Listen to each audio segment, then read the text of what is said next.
Da vidimo, ću li ja uspjeti stvarno u nekom određenom momentu sročiti nešto što ima smisla. Dobrodošli ljudi, Balkanac na motoru ovdje.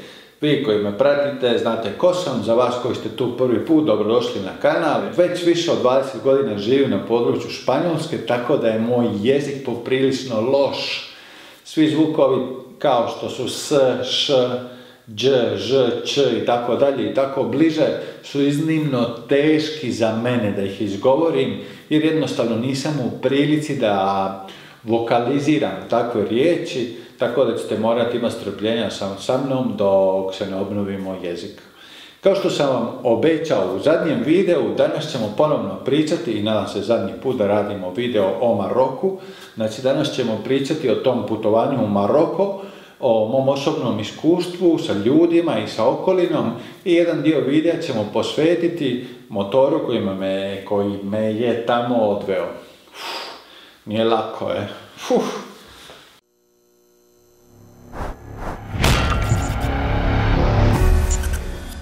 Pričat ću očigledno o tome kako sam ja doživio put u Maroko, kakva su moja iskustva i kako je sve prošlo.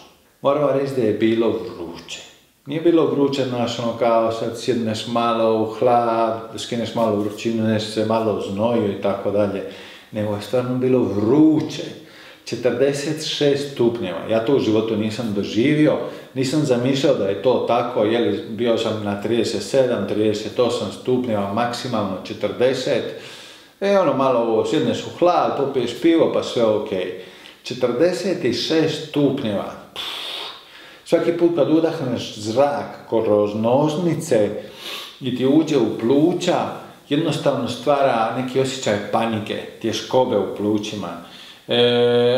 Počneš da se osjećaš loše, trnci u rukama, jednostavno onda počne glava malo da te vara, isto kao zamišljaš, a šta ako se sad motor pokvari, ako sad ostanem ovdje usred ničega na ovoj vrućini, nema sjenke, tu će teški zvizdan, stvarno recimo da nisam otišao u najboljem mogućem momentu, mada je bilo ljeto, općenito nisu takve vrućine, ali ja sam 2 dana nakon što sam izašao iz kuće, došao je toplotni udar iz Afrike, kako da ne, i temperatura je došla do 41, 43, jedan dan sam bio na 46 stupnjeva, moram vam reći da je na takvim temperaturama sve iznimno teško. Jednostavno čovjek nije napravljen da, barem ja nisam napravljen da živim na takvim temperaturama, i onda je najmanja fizička akcija zahtjevna. Jednostavno uvatite neko stanje, pretpostavljam da se isto događa sa ekstremnom zimom. Kad jako zima, tijelo se umrtvi i nije ti do ničeg nešto puno da se mičeš, da se krećeš, radiš nešto minimalno. Tako i na vrućini. Bilo kakva fizička akcija izgleda kao neki ogroman trud, recimo da se bilo što postigne, pa čak možda nekoj banalnoj stvari kao što je digniti ruku ili skinuti jaknu. Ja sam tu po običaju otišao poprilično nepripremljen, ali tako to zapravo uvijek radim, gdje sam god išao i što sam god napravio, recimo da je to neki dio mog karaktera, da sam takav i ne mogu si pomoći. Otišao sam nepripremljen, osjetio sam posljedice toga. Prvih par dana da ne bi nosio onu jaknu i opremu za vozit motor, išao sam sa normalnom robom, onda bi mi vjetar zavrnuo rukave i jednostavno kroz par sati bi mi sunce spalilo kožu na rukama, totalno.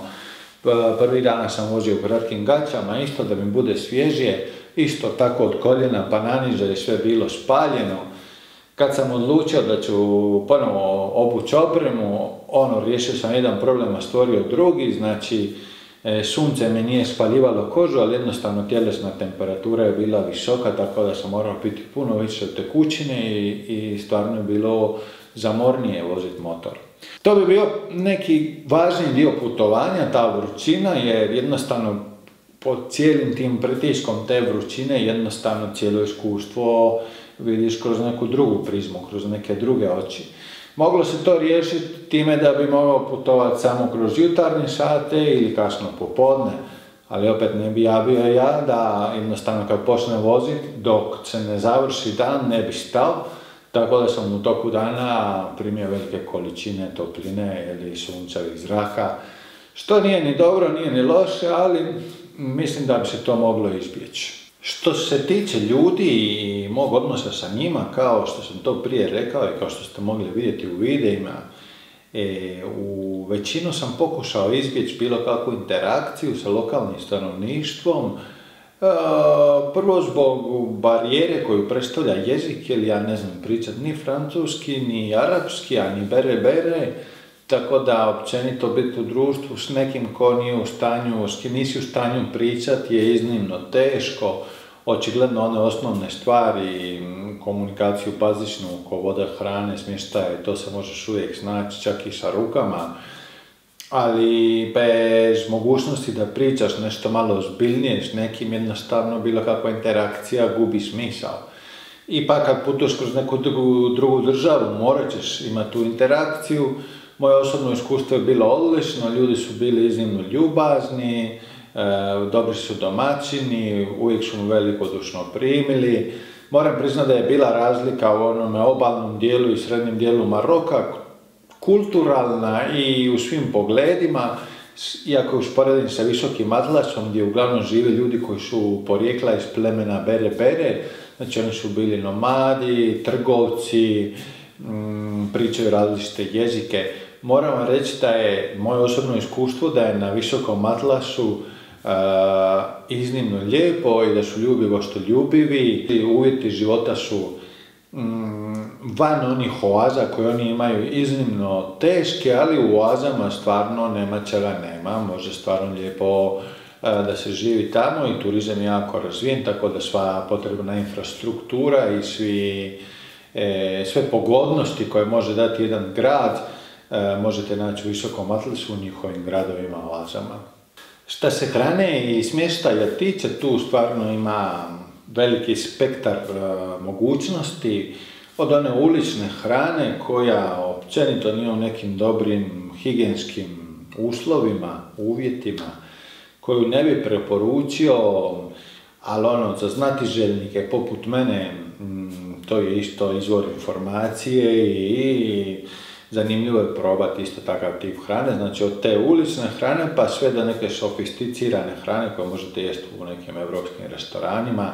Cijene su iznimno niske, čak i za neka elitna mjesta, sa 10 eura se može kupiti svega i svašta u restoranima. Može se jesti za 2 eura, uključeno piće, oni piju one njihove čajeve. Moram vas posjetiti, tako putujete u Maroko, tamo legalno ne može se konzumirati alkohol.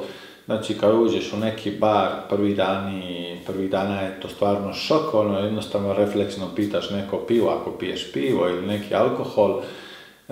I činjenica da tamo da je bar pun muškaraca koji piju, jer žena nema ili u barovima, koji piju čaj cijeli dan, ne znam, jedno sam razmišljao kakvu rentabilnost ima vlasnik takvog bara ili koji samo prodaje čaj i taj čaj može tamo da piju možda 45 minuta ili sat vremena, sjede, pričaju, piju čaj. Smještaj isto tako, ja sam veliki obožavatelj biti van i spavati u šatoru, s vremena na vrijeme bi otišao u kamping ili u neki hotel. Kao i uvijek, sve zavisi od cijeni, koliko ste spremni platiti, ali općenito poprilično jeftino, jer uspoređujući to sve sa Europom, očigledno, za njihov standard je jako skupo, većina stvari, za nas je to poprilično jeftino. Jednu stvar koju sam primijetio, u kojem je stvarno bilo drago moći iskoristiti i uživati u tome, što tamo spavati u prirodi, u bilo kakvom okolišu, nije pretpostavljalo nikakav problem. Totalno suprotno od Europe. U Europi već puno godina se zabranjuje pristup ili prenoćavanje na takvim mjestima u prirodnom okolišu. Na mom povratku iz Maroka htio sam vam pokazati jedno mjesto na koje sam ja jako često išao provesti 2-3 dana, prespavati tamo sa kombijem i malo kajtat, znači onaj kitesurf, jer je to jedna delta od jedne rijeke gdje imaju povoljne okolnosti za te morske sportove koji su vezane sa vjetrom. I u mom povratku iz Maroka htio sam vam pokazati u jednom od videa tu deltu, zato što je to iznimno specifično mjesto. Ma zapravo neću vam objašnjavati, nego ću vam puštiti ovaj video pa da vidite šta se tamo dogodilo. Delta Debro je prirodni park poznat po svojoj flori i fauni. Bezbrojna količina zaštićenih vrsta ptica žive na ovom području. Lokalno stanovništvo se bavi uzgojem riže i eksploatacijom morskih resursa. Kao i sve delte, ova je stvorena nanosima pijeska koja je rijeka donijela kroz stotine godina. I to je omogućilo stvaranje jedne pješčane formacije koja se zove Playa de Trabucador. Radi se o 5 km pješčanog nanosa koji sa obe dvije strane ima more. Sa jedne strane je otvoreno Mediteransko more sa puno valova, a sa druge strane je isto Mediteransko more, ali bez valova i sa jako malom dubinom. Na udaljenostima od 20 do 30 metara od obale dubina ne prelazi 1 metar. Odsustvo valova i mala dubina stvaraju idealne uvjete za sve one koji se bave kitesurfom i ostalim jedriličarskim sportovima. U jednom razdoblju 2 godine prije rođenja moje ćerke ja bi tu jako često došao provesti 2-3 dana kajtat ili jednostavno uživati u prirodi. Ali danas neće biti tako. Nešto se promijenilo. No se puede pasar ya. ¿Y eso quién lo delimita? Dígame. ¿Y eso digo quién lo delimita? ¿Quién lo delimita? Sí. Pues el Ayuntamiento de La Rápita. Ayuntamiento de La Rápita. Claro. Pues si esto antes era de acceso público. Pues ahora ya no, caballero. Ahora ya lo han cerrado. Desde aquí para allá es zona restringida. Solo es acceso para vehículos de la fábrica, lo que son camiones y vehículos oficiales registrados y todo esto. ¿Y todo año es así? No lo sé. No sé si todo el año. Da vas pitam vaše mišljenje da vidim šta se vama čini. Je li se ovdje radi o Johnny Rambu ili o kobri? Meni nekako izgleda više kao kobra. Ovu si je značku kupio u Kineza, a i ovo pseudo oružje što nosi za pojasom ne znam šta mu je. Šalu na stranu, Kobra mi je objasnio da su se neke stvari promijenile. Na kraju ovog pješčanog nanosa postoji jedna fabrika koja se bavi proizvodnjom soli. Kobra mi je isto objasnio da je prije 2 godine more pobrisalo sve ove pješčane nanose i da je fabrika financirala restauraciju pijeska. Ali nije fabrika glupa. Vlasnik je očigledno zaključio da ako on plaća, pa onda on tu i upravlja, tako da je odlučio da se zabrani prolaz svim motoriziranim vozilima i da se zabrani prenoćiti bilo kakvim osobama u bilo kakvim uvjetima. Tako da smo u Europi još jedanput izgubili pristup jednom divnom mjestu gdje smo mogli uživati u darovima majke prirode. Znači, činjenica da se tolerira ili je dozvoljeno, ne znam, ja nisam nikad ni pogledao, niti sam konsultirao nekoga.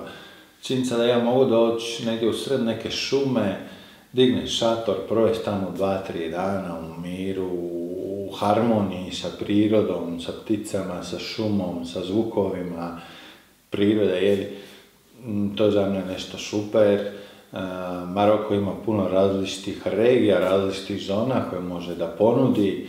I recimo noć koju sam proveo spavajući pored neke riječice na visokom atlasu pod tim divnim nebom punim zvijezda. Mislim, to iskustvo, evo, malo sam se naježio, to je iskustvo za cijeli život, jer to mi ne može niko više pobrisati ni maknuti, to je nešto nevjerovatno. Toga, nažalost, sve ima manje ovdje u Europi, jer kao što sam rekao, ovdje se sve to zabranjuje, tako da to mi uopće nije drago. I sve ovo nas je dovelo do onog glavnog pitanja. Da li ja preporučujem putovanje u Maroko sa motorom? Da. Da, itekako. Ne samo sa motorom, bilo kakvim oblikom prevoznog sredstva. Maroko je stvarno zanimljiva država, kraljevina, u kojoj stvarno ima velikog šarenila, kulturalnog, gurmetskog, ne znam, nema šta nema, možete posjetiti pustinju, planinski vijenac Atlasa, obalne gradove, ima pristup na more, na Mediteransko more i na Atlantski okean. Nema šta nema, stvarno ljudi su velikodušni, dobri su domaćini. Ja očigledno pričam iz mog iskustva, jer ja sam izbio sve ove turističke destinacije, pretpostavljam da će vam tamo tipično bit ćete okruženi ili trgovcima ili djecom koji će vas pitati nešto ili će vam pokušati nešto prodati ili će vas pitati novac i hranu. A to je ono što se događa na takvom tipu putovanja kad idemo u Afriku, a dolazimo iz prvog svijeta. Znači tamo smo viđeni kao hodajući novčanik i nekakva prilika da se nešto zaradi.